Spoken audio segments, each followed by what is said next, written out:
ఇలాడండి దేవునామని మహిమ కలుగును గాక. నా దృష్టికి కుంటివారు, గుడ్డివారు, అలాగే ఒక మంచి హృదయం గలవారు మంచివారని నేను అనుకుంటున్నాను. ఎందుకంటే కీర్తనలు 119, 35, 36, 37 వచ్చినప్పుడు చూస్తే, నీ ఆజ్ఞల జాడలను చూచి నేను ఆనందించుచున్నాను, దాని యందు నన్ను నడవజేయము.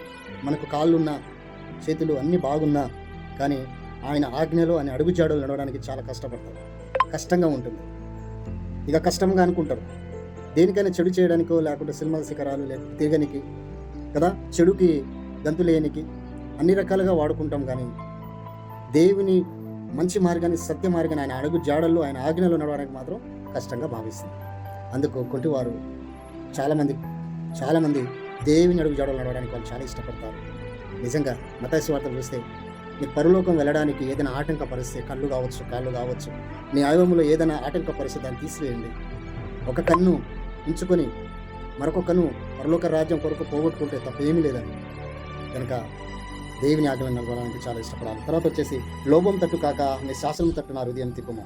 లోభం తట్టు కాక, ఉట్టివారి గురించి నటన వైపు, ఈ లోభము ఇంతలో కనబడి ఇంతలో మాయమైపో దానికి హృదయం దాని వైపు మనము త్రిప్పితే మనకు వచ్చేది ఏం లేదండి. దొంగల గృహగా మన హృదయం మార్చబడుతుంది.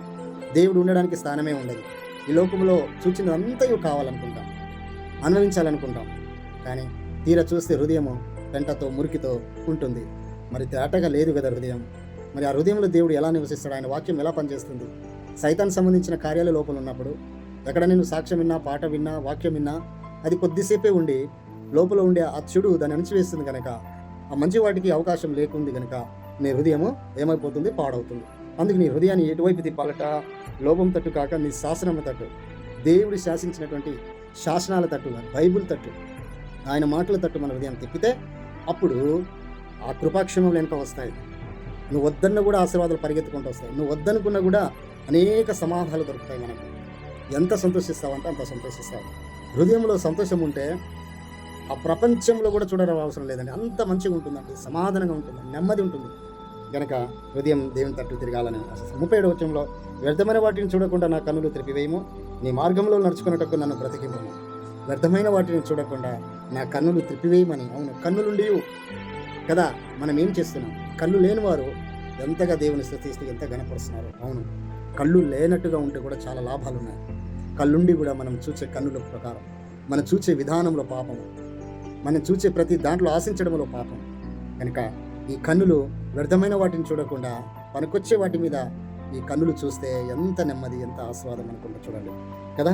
ఆయన మార్గంలో తట్టు, ఆయన శాసనం కదా ఆయన కన్నులు అంట. వ్యర్థమైన వాటిని చూడకుండా నా కన్నులు త్రిపివేయము, నీ మార్గంలో నడుచుకున్నట్టు నన్ను బ్రతికింపము. వ్యర్థమైన వాటిని చూడకుండా ఈ కన్నులు దేవుని చూసే కన్నులుగా మార్చాలని లేఖనం మనకు తెలియజేస్తుంది. అందుకు కళ్ళు కనబడిన వారు ఆత్మలు దేవుని చూస్తున్నారు. మనం కళ్ళు కనబడుతున్నాం, మనము కొన్నిసార్లు పనికిరానటువంటి విచిత్రపటువంటిది పాపం వైపు చూస్తున్నాం. కనుక అదే కళ్ళు మూసుకున్నట్లయితే, అదే కళ్ళు లేనట్లయితే మనం ఎప్పుడు దేవుని తలంచుకునే వారం కదా. వ్యర్థమైన వాటిని చూడకుండా ఆయన శాసనాన్ని చూస్తున్నాం, ఆయన లేఖనాన్ని మనం మనసులో పెట్టుకుని నడిచేవారేం కదా. చూడండి, మీరే ఆలోచించండి పిల్లారా. అందుకు నడవడం, హృదయం మంచిగా అవ్వడం, కన్నులు బాగవ్వడం, ఇవన్నీ ఈ కేంద్రికం అంతా దేవుని మీద పెడితే సమస్తము తేటగా మనకు దొరుకుతుంది. ఆయన ఆశీర్వాదం వస్తుంది. జీవం గల దేవుని వైపు మనం నడవడానికి ఒక ధైర్యవంతులుగా ఉంటాం. ప్రేమ.